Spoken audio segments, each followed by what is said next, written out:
Let's talk to someone who is very much been at the forefront of those trying to campaign for us to get out of lockdown. Is Dr. John Lee. He's a former NHS consultant in pathology. He's also now the lead pathologist at HART, that's Health Action and Recovery Team, an organisation I very much endorse people actually following. They are all about providing a really sort of a wide range of scientific and medical and other opinion on terms of what the costs and the benefits of any given policy we're dealing with COVID actually are. And I'm delighted to say John Lee joins us right now. Good morning to you, sir. Good morning. You've written a piece in the Mail today, and you've been speaking out repeatedly, including on this show, throughout the pandemic and throughout the lockdown, about how we have to get out of this. Do you share Andre's and mine's concerns that every time we do hit some sort of close to the goalposts where we are going to be coming out of lockdown restrictions, like, the massively fantastic rollout of discovery of a vaccine, then the massive successful rollout of the vaccine, and then cases coming down and admissions going down to hospital and deaths going down, that the goalposts keep getting moved? Yes, I absolutely do share your concern. I think it's extremely worrying. I think what we've been in for the last year really is government struggling to deal with something that it doesn't know very much about. And so it's been very, very dependent on the advice it's been getting from its SAGE committee. And the SAGE committee, I'm afraid, has been reflecting a very narrow interpretation of the data, and in many of our views, a rather tendentious interpretation of the data. And so the government really haven't had much option but to act on the advice they've been given. But there is actually good understanding of what you do in a situation where there's great uncertainty, and that is you broaden the debate, you broaden the range of advice you're receiving so that you can actually see the range of possible interpretations of the data, and then you as a politician can come to the right idea. And that's what the government hasn't been really doing enough, in my opinion, hitherto, and they could make their own lives a lot easier by broadening the debate and letting other people contribute. Yeah, and this is it. We're constantly told by people who support lockdown, or whether it's government or members of the public, but the government has to listen to the science, and the science says, well, for a start, it's not cap T, cap S. There is no the science. There is lots of scientific debate. We're told, well, it's a minority of medics and scientists like you who are questioning what SAGE and NervTAC and all the others are saying. But we don't know, because we know huge numbers of people who are experts in these fields. When they do speak out, they're subject to abuse, like some Carl Hennigan, Jenny Nidas from Stanford University, and you indeed, many others, all have been subject to horrific personal abuse and attacks for actually speaking out and speaking your mind. Many other academics too fearful to come forward. But I mean, I speak to them off air. I know you speak to them on HART, and your organisation HART as well, who are concerned that actually the data is being wrongly interpreted. We see computer model after computer model, whether it's Warwick University or whether it's Imperial College, showing the absolute devastation of us coming out of lockdown, all based on some really dodgy assumptions like no seasonality, or taking no account of the fact that we've got a vaccine rollout that's providing not just safety but also perhaps immunity as well. When the government listens to all these people and doesn't listen to the alternatives, is there any hope that we will actually walk away from this and actually start balancing the costs and the very real known 100% we know costs of lockdown against the possibilities of a resurgence of the virus? Well, no, I mean, I think we do need a change of approach. I mean, it does seem to me that there's a contradiction at the moment inherent in the government's approach. And that's, on the one hand, they're telling us that this virus is unprecedented and we've never come across anything like this before. But on the other hand, they're telling us that despite that, SAGE, the small group of people on SAGE with their relatively narrow specialist interest and expertise, know precisely and exactly how we should deal with it. Well, obviously, those two things are not compatible. I and many others, and I agree with you, I think there are very many people who have serious reservations about the approach we're going. I and many others feel that this isn't, in fact, unprecedented, that, in fact, we quite regularly come across viruses of a similar type of nastiness to COVID, but we've never dealt with them in this way before. And if you accept the fact that this virus isn't unprecedented, then we do know what to do about it. And what we do about it is not this. Yes. What we do about it is what we've done every year previous to 2020, which is not sort of shoot ourselves in both feet in an attempt to deal with something that we don't really understand what we're dealing with. Well, indeed, and that's the thing. Until 2020, World Health Organization advice on dealing with pandemics was not to lock down, was not to close borders, was not to effectively lock down an entire population of healthy people to protect those who are most at risk. I mean, this is all going against what was until this pandemic official World Health Organization policy, and against what is still a lot of World Health Organization official policy. I mean, lockdown was never seriously considered as a medical intervention before it was suddenly done. It was suddenly done on the basis of panic, and it's never a good idea to do The anything Sage on Minutes, the the basis of Sage panic. Minutes ahead of March, they were not actually discussing lockdown as a serious issue. The Sage Minutes have been published, and we know that they had ruled that out as a ludicrous possibility very early on. That's right. I mean, it's never been seriously considered before it was done, which means that the costs and benefits of it weren't seriously considered before it was done. And what's absolutely clear, and I'm sure absolutely nobody will disagree with, is the fact that lockdowns have serious costs. I mean, these are not neutral policies. They massively affect the health and the quality of life of everybody, but in particular some people, in terms of their not being able to access medical care, or in terms of their mental health, or in terms of their mental health becoming so severely affected that they actually end their own lives.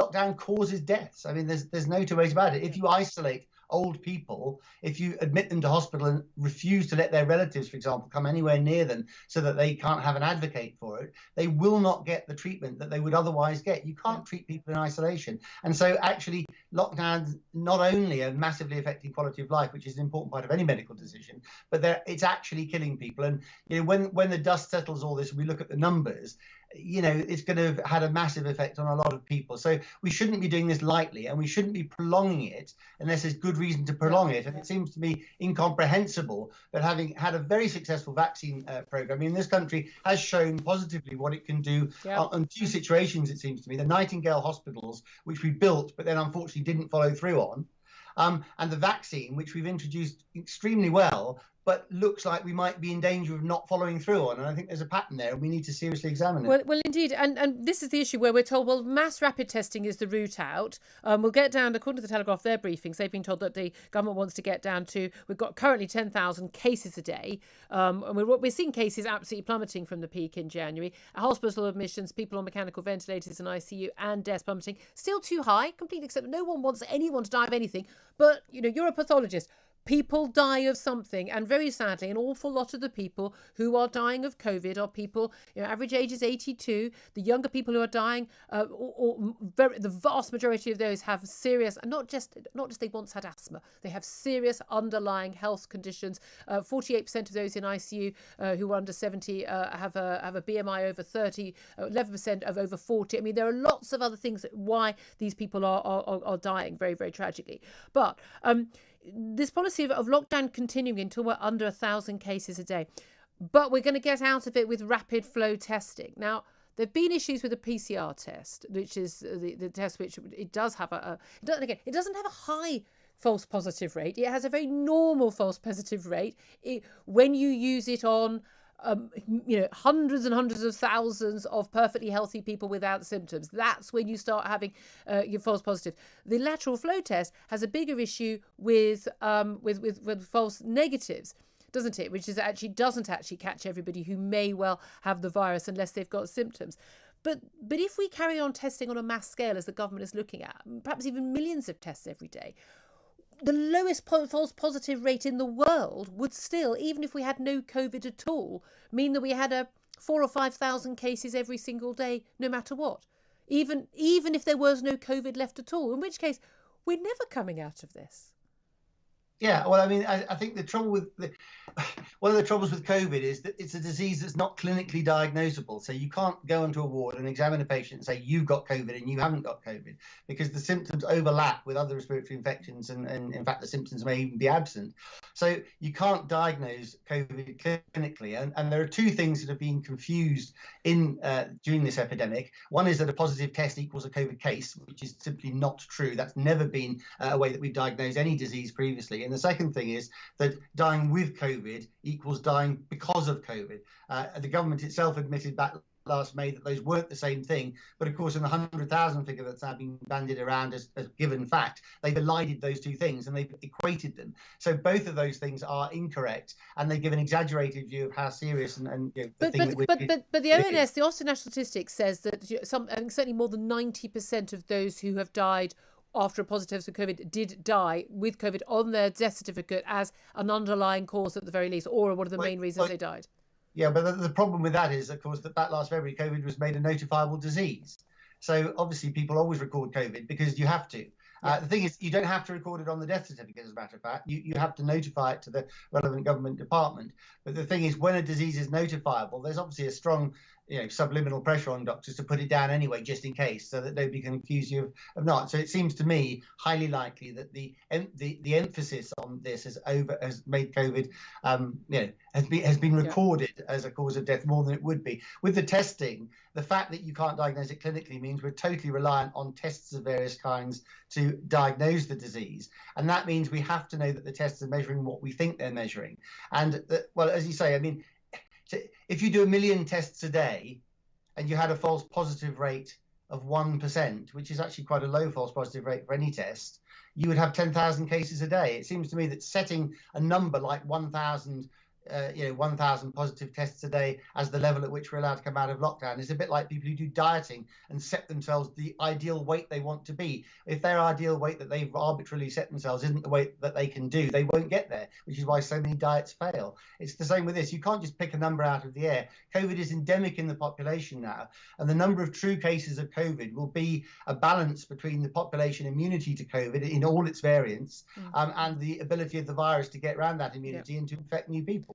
That's where the equilibrium will be, and we don't know what that number is going to be because we don't really know the number of people out there who've actually got the disease or who've actually got immunity. So you can't set, the point is you can't set an arbitrary number. 1,000 sounds ridiculously low when we're doing mass testing, because the mass testing, even in the false positive test, will generate more positives. Yeah. And people get very excitable about the false positives, saying, oh, people have misunderstood it. I've had long conversations off air with Carl Hennigan, Professor of Evidence-Based Medicine at Oxford University, who's said to me, no, you have absolutely understood the false positive rate. It is definitely a thing. And it's not anything unique. We're not saying, the PCR test is uniquely unreliable.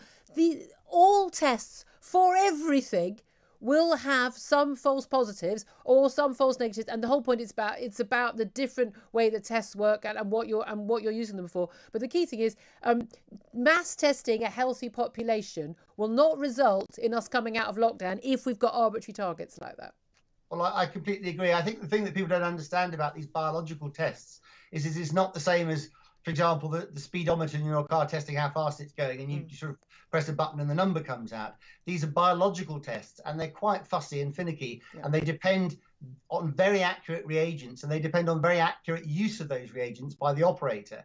And the fact is, when you're trying to do mass testing, obviously, by definition, you have a lot of people doing the tests who are not specially trained, who are not particularly aware of what's going on in the test. Exactly. And so, naturally enough, the false positives and the false negatives are higher than you would in a totally controlled lab environment. But even in a totally controlled lab environment, you can never make any test 100% positive. And although 1% sounds like a small number, as you say, if you multiply 1% by a very big number of tests, you will end up with what looks like quite a frightening number of positives, even if there's no disease at all. Yeah. Dr. John Lee, thank you so much for joining us. He's former NHS consultant in pathology. He's also the lead pathologist at Heart. That's the Health Action Recovery Team.